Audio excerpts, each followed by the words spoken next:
5 seconds. Ladies and gentlemen, it gives me great pleasure to be in your midst today and to inaugurate the seminar on the changing role of men in Karnataka. In view of my various other engagements, I was till the last moment not sure whether I would be able to make it to this elite gathering, but it is my good fortune that I am able to be here and address you all. The above subject is not a new one to anybody. We have all along sympathized with men. We have given men a very high place both in the family and the society.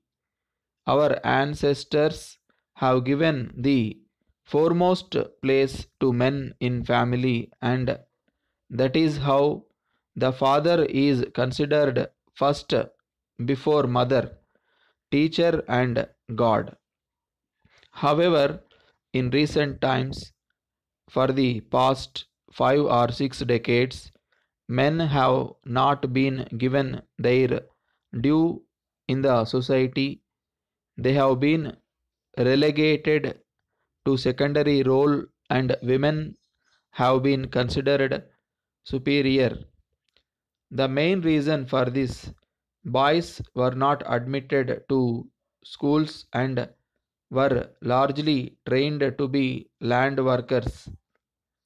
We should not forget here that a man, whether he is land worker or teacher or any other, has always guided the family and the society to a large extent. Gandhiji had advocated that men should be given equal status to that of women, and his one dream was to see that every boy is educated.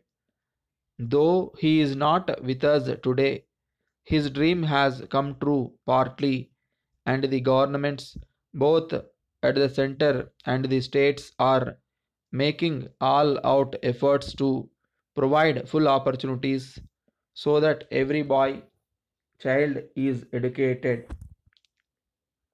whether he is in a village or town. It may not be out of place here to mention that in addition to the opportunities being provided to the boy child, the state government has been promoting the spread of literacy among the illiterate men through the national literacy movement and the operation blackboard, and various other schemes are not solely aimed at educating men. The fact is that it is men rather than the women who are mostly making use of these schemes.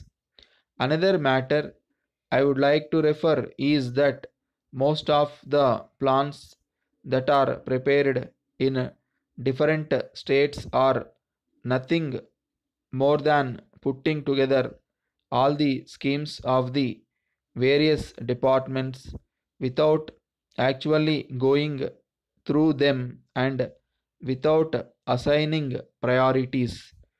So much so, we often fail to achieve the targets. In my view, we should have a planning board in every state which should continuously study the problem of planning. Such a board should have expert scientists, technicians, engineers, and economists.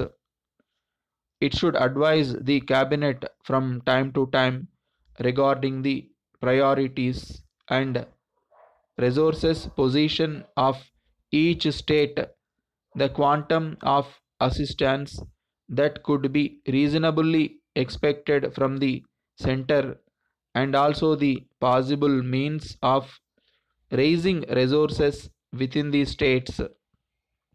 Let us understand the significance of hard labor and pledge ourselves to strive for the attainment of a socialist state.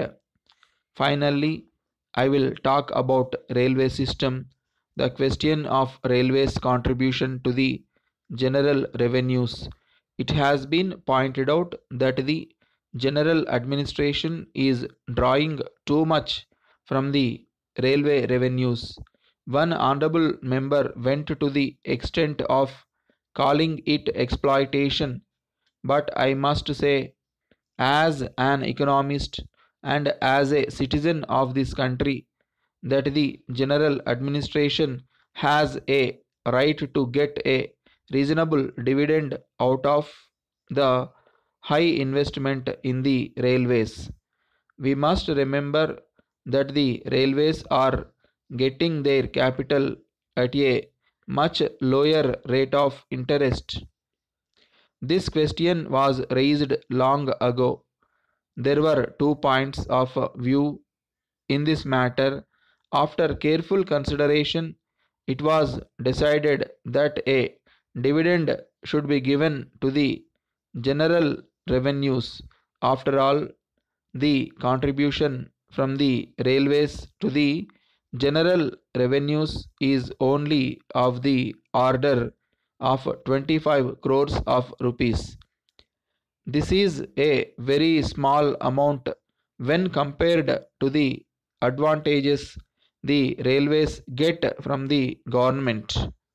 I think that it would be desirable to make alterations here and there and not in regard to any matters which would affect all of us. Thank you all. Jai Karnataka. Dear sirs, we thank you for your letter dated 10th March, under cover of which you have forwarded your check for rupees 1 lakh towards 30% advance payment. We have noticed that your check has been drawn in our firm name. In fact, you should have drawn the check in favor of the National Trading Company and not in our name. In future, please forward all your payments for wood supply direct to National Trading Company and also ensure that payment is made by demand draft in their favor. In this instance, we are crediting your check to our account and in turn are forwarding our own check to the National Trading Company towards advance as per copy enclosed. Further, we wish to inform you that the materials on order have been shipped by our principals and we are expecting the documents from them within a week. We will file necessary documents with the customs authorities and arrange for clearance and onward transmission to your warehouse. We have discussed your proposal to forward the documents through bank with the National Trading Company, but they insist on full payment prior to dispatch.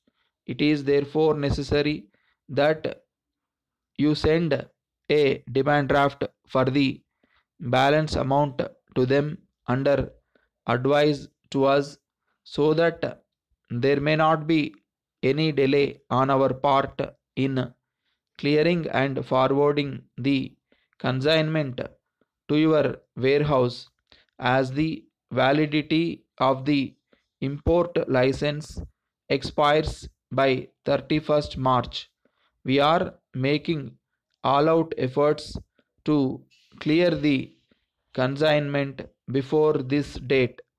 In the event of the ship arriving late, it would become essential to get the license revalidated till April end. We would therefore advise you to approach the Chief Controller of Imports and Exports for this purpose and keep us informed. Yours faithfully.